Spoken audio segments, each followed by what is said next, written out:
में बतौर मेहमान खास शिरकत। शहजादा मोहम्मद बिन सलमान ने वज़ीर आज़म का खुसूसी इस्तकबाल किया। दोनों रहनुमाओं की ईद पर एक दूसरे को मुबारकबाद। वली शहजादा मोहम्मद बिन सलमान खुद गाड़ी चलाकर वज़ीर आज़म को ज़हराने में लेकर गए। ज़हराने मशरिक़ वस्ता के आम रहनुमाओं समेत सऊदी काबीना अरकान और दीगर की शिरकत। मुलाकात मुआशी सिक्योरिटी और दिफाई ताउन पर तबादला ख्याल। वज़ीर आज़म और फील्ड मार्शल ने उम्रे की सादत हासिल की।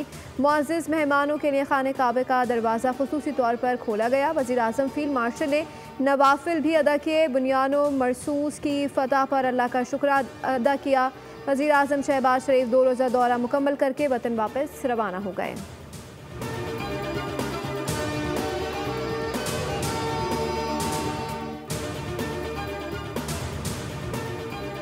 ईद कुर्बा में एक रात बाकी, मिशन कुर्बानी। जानवरों के भाव गिर गए। जानवर की खरीदारी के लिए शहरियों का मवेशी मंडियों में हुजूम। छोटे बड़े जानवरों की फरोख्त का सिलसिला जारी।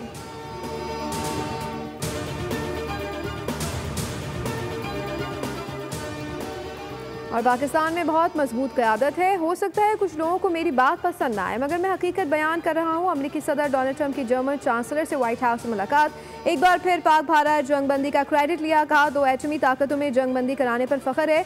जंग जारी रखने पर तिजारत मुनक़ता करने से खबरदार किया था। उन्होंने तमाम तर मामले पर पाकिस्तानी क़यादत की भी सताइश की। सब्सक्राइब करें और बेल दबाएं ताकि कोई खबर रह न जाए।